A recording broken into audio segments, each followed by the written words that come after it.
Hello, good afternoon. Thank you for waiting for me. Sige po. Let's just as usual, I'm ready to take questions.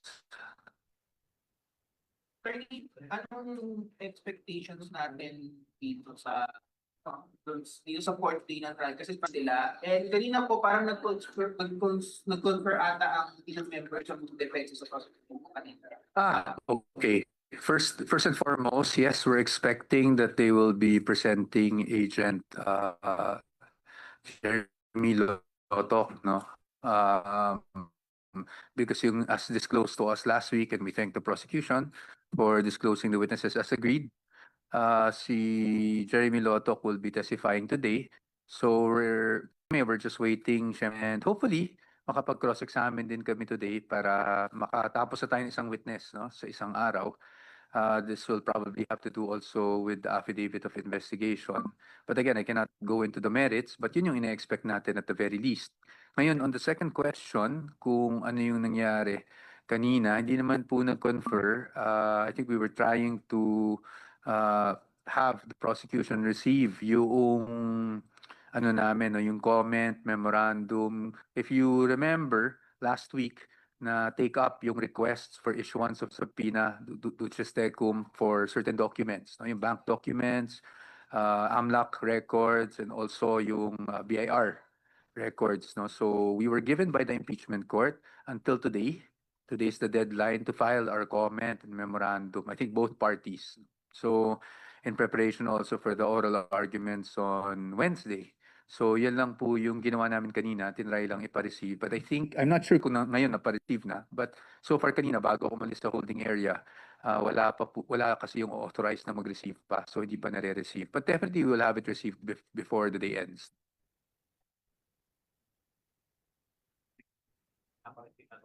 Oo, kasi ano lang naman yan, fair play lang yan, no, na kung ano yung fina-file natin sa Supreme Court tuloy, sa impeachment court, dapat po may kopya rin naman yung ating opposing in the interest of fairness. So, nasa rules naman po yan. At yan po yung pinagawa natin. After ma-receive nila, we will now file it, no, before the impeachment court.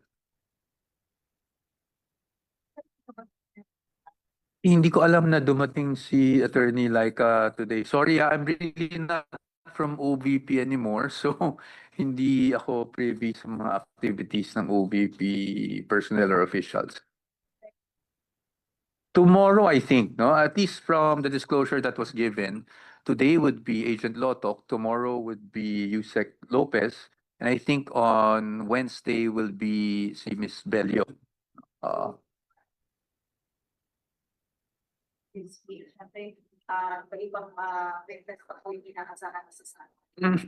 Wala, same strategy pa lang naman as far as the details are concerned. Obviously, we do not disclose those things. But siguro ang kailangan maintindihan ng mga kababayan natin is right now, itong phase ng trial, it's really the prosecution's turn to present, no, their evidence in chief. So ang magagawa lang naman ng defense at this point is really to cross-examine the witnesses that will be presented. So if we have targets man, doon po natin nilalabas yun sa cross-examination. Ngayon, wala pa siyang nababanggit sa akin, no? Nag-usap kami kamakailan, but it was on other topics. So wala naman siyang nababanggit sa akin, but obviously there's always that possibility, hindi ba? Like last week, 'di ba, bigla siyang napunta dito. So that was for a scheduled meeting na finalize lang namin, I think the night before, if not the morning, no? So there's always that possibility. Right now, I know she's in Davao, but you know, you can never discount that possibility. Pero sa ngayon, wala pa akong masabing definite kasi wala pa rin siyang nababanggit sa akin na definite.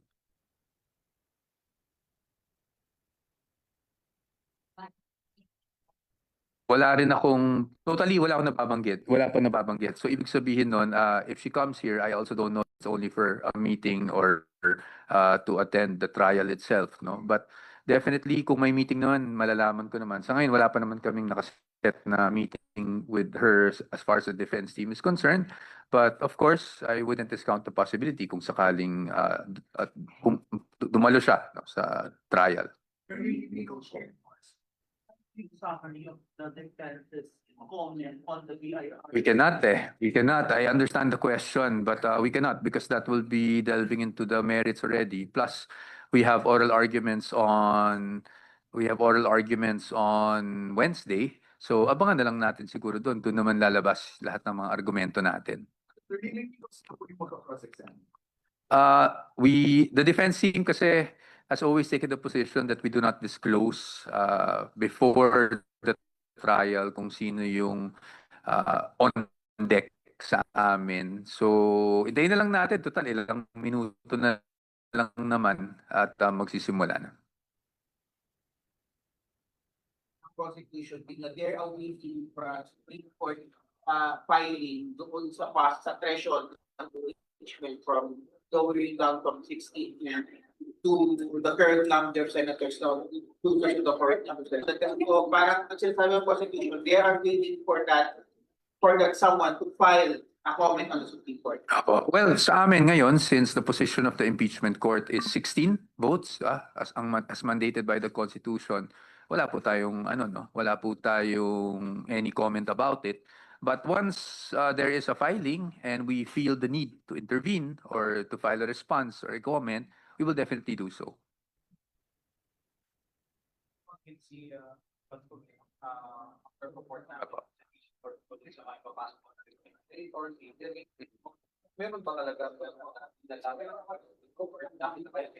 Ngayong araw, walang refrigerator akong nakita. I don't know kung talagang kung kailan ipapasok kung meron man.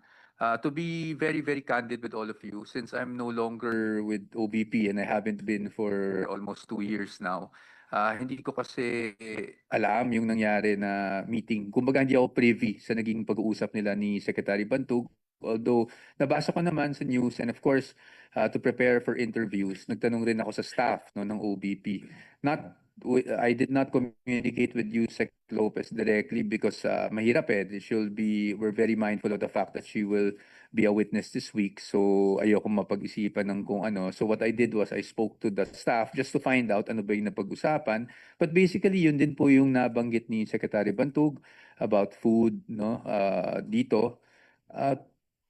So wala akong masabi, but yung catering naman, I think it just seems but it's really just lunch, no? And I think if I'm not mistaken, hindi naman siya irregular na may ganyang request.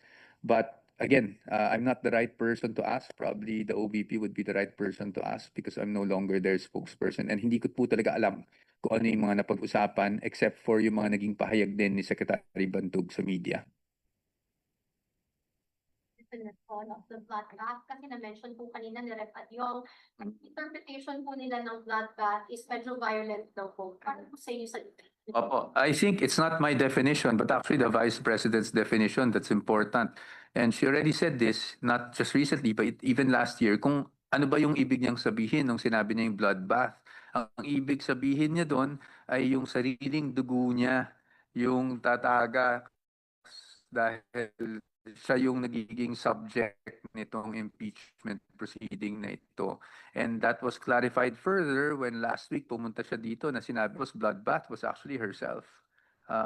And I guess a lot of misinterpretation, which is understandable.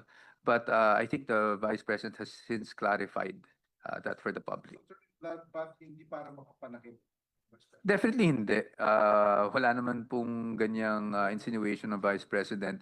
In fact, last year pa lang nung unang round ng impeachment, hindi ba? Sinabi kaagad niya na what I meant was with bloodbath was my blood. Diba? Sa pag-testify of the testigo ni Ernest Laita,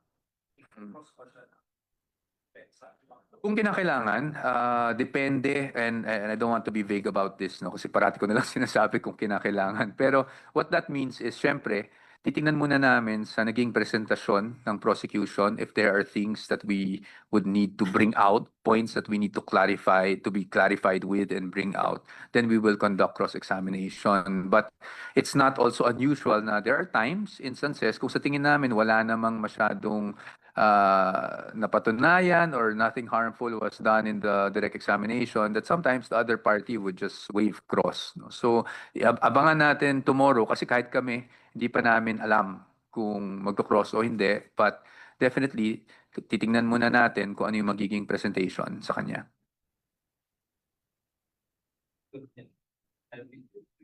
Oo. Sa ngayon, definitely regular witness pa lang siya. Yung hostile witness po, under our rules, no, hindi po kasi automatic yan na porket, let's say, kaibigan ka ng kabilang panig or nagtatrabaho ka sa kabilang panig, ay hostile ka na. That is something that the prosecution will have to work on in their presentation. They will have to have the witness qualified as a hostile witness. No? So ibig sabihin nun, dun pa lang nila sa presentation, through their questions, kailangan nila ma-establish at maipakita sa korte na hostile witness siya. And then they will ask now the court to qualify her as a hostile witness.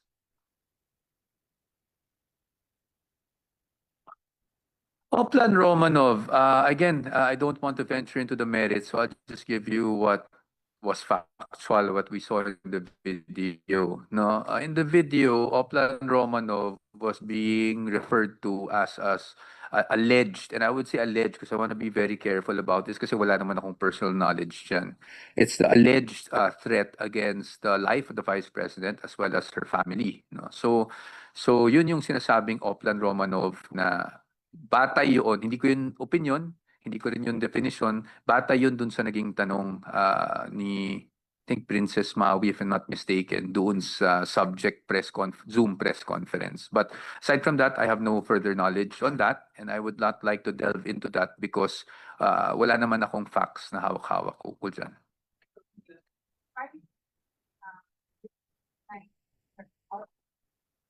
No, I think the reasons behind the utterances is something that we will have to show later on when the defense presents its evidence in chief.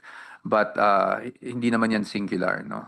That's why not one, like the last week may nagsasabi, does this justify this and all of those things. Hindi yan ganun kasimple, no. So what I'm sorry if I'm being cryptic, but it's something that the defense will have to show not through the media, but through the court proceedings when it's our turn to present our evidence in chief. At sinabi over the last week sa prosecution na yung pagpapalabas yun ng video segment na yun is already pulled down na the video is authenticated. Your comment to it? Sa amin, hayaan na lang natin yung impeachment court, sila ang mag-decide kung na-authenticate or hindi. Kasi once we start commenting on the media, again, that is delving into the merits, that is trying to sway public opinion one way or the other. They have their position, we have our position, and sa atin, let's leave it up to the impeachment court. What do you expect for the second week of the impeachment trial and for the next following weeks? Patuloy lang. I think right now, nandito pa tayo sa article ng grave threats, which is, I think, Article 4 na nauna lang. And sa atin, we will just keep on cross-examining the witness they will be presenting, gaya rin ng nangyari last week. Thank you very much.